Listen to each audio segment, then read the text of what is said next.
മാന്യ പ്രേക്ഷകരെ, ഞാനിവിടെ അവതരിപ്പിക്കാൻ പോകുന്നത് ഒരു ന്യൂ ജെൻ പെണ്ണുകാണലിൻ്റെ കഥയാണ്. കഥയുടെ പേര് ചക്കിക്കൊത്ത ശങ്കരൻ. നമ്മുടെ ഈ കഥ ആരംഭിക്കുന്നത് അങ്ങ് അമേരിക്കയിലോ ആഫ്രിക്കയിലോ അല്ല, എന്നാൽ മാണിസാറിൻ്റെ സ്വന്തം നാടായ പാലായിലാണ്. 1988 ഒരു തണുത്ത ഡിസംബർ രാത്രിയിൽ പാലായിൽ കയ്യാലയ്ക്കകത്ത് പാപ്പച്ചനും റാണിക്കും ഒരു പൊന്നോമ്പന പുത്രനുണ്ടായിരുന്നു. ഇതാണ് നമ്മുടെ കഥാനായകൻ പോത്തൻ ചാക്കോ. കതികേനല്ല കലകരനല്ലിവൻ നല്ലൊരു തീറ്റ കൊതിയനാണ്. അങ്ങനെ നമ്മുടെ നായകൻ എല്ലാവരുടെയും കണ്ണിലുണ്ണിയായി വളർന്നു. ഇതേ സമയം റബ്ബർ പാലൊഴുകുന്ന നാടായ കൂവപ്പള്ളിയിൽ പുലിക്കുന്നേൽ ജോയ്ക്കും ലേഖയ്ക്കും ഒരു മകൾ ജനിക്കുന്നു. ഇത് നമ്മുടെ കഥാനായിക ചാച്ചി എന്ന ഏലിയാമ്മ. മരം കയറിയും സാമാന്യം നല്ല കുസൃതിയും ഉണ്ടായിരുന്നെങ്കിലും എല്ലാവരുടെയും തങ്കക്കുടമായിരുന്നു നമ്മുടെ നായിക. ഭാവിയെക്കുറിച്ചുള്ള സ്വപ്നങ്ങളുമായി അവർ അവരുടെ സ്കൂൾ ജീവിതം ആരംഭിക്കുന്നു. ഇവർ ചെറുപ്പത്തിൽ കണ്ടുമുട്ടിയിരുന്നെങ്കിൽ എന്ന് നമുക്കൊരു നിമിഷം ആലോചിച്ച് നോക്കാം.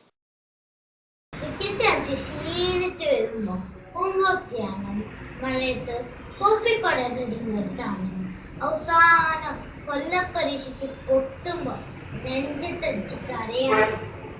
എനിക്കൊരു പെണ്ണിനെ വേണം. Will you be my girl?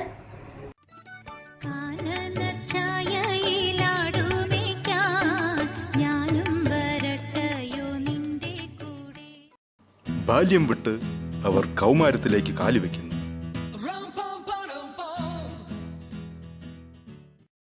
പാരമ്പര്യമാണോ എന്തോ, കല്യാണപ്രായമാകുന്നതിന് മുമ്പ് തന്നെ നമ്മുടെ കഥാനായകൻ്റെ മുടി കൊഴിഞ്ഞു തുടങ്ങി.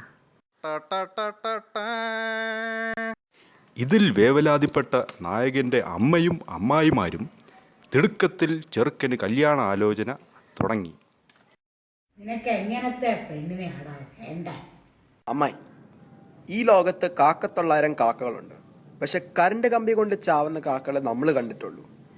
ഈ ബാക്കി കാക്കകളൊക്കെ എവിടെ പോയി ചാവുന്ന ചോദ്യത്തിന് ഉത്തരം പറയാനുള്ള സെൻസ് വേണം, സെൻസിബിലിറ്റി വേണം, സെൻസിറ്റിവിറ്റി വേണം.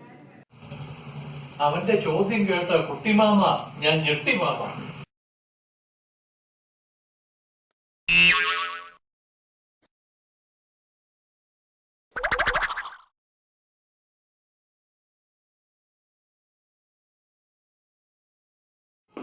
ഇതാ നമ്മൾ കഥയുടെ പ്രധാന ഘട്ടത്തിലേക്ക് കടക്കുകയാണ്. ചെറുക്കനെ പെണ്ണിനോട് എന്തോ ചോദിക്കാനോ?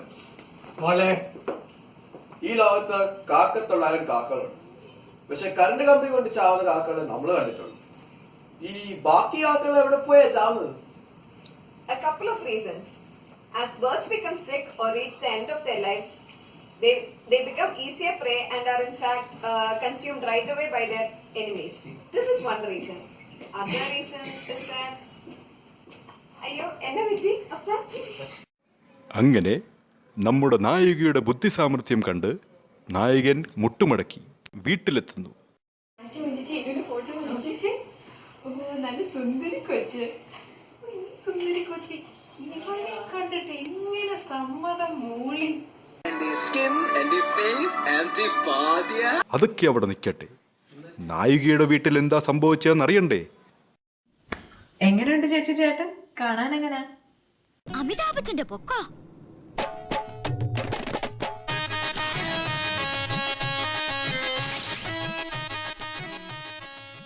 സൽമാൻ ഖാന്റെ ബോഡി,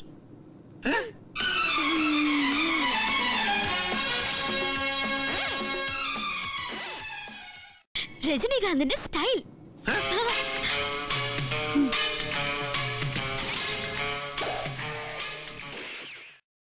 അങ്ങനെ ആ സന്തോഷ വാർത്ത അങ്ങ് തലസ്ഥാനം വരെ എത്തി.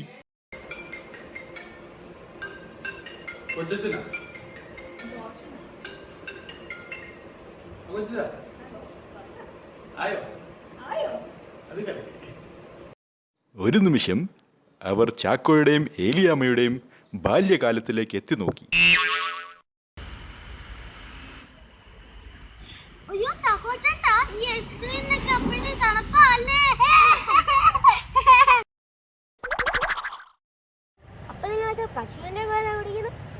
ഇതൊക്കെ റബ്ബറിന്റെ ഭാഷ. ഇത് ചക്കിക്കൊത്ത ഒരു ചങ്കരൻ തന്നെ.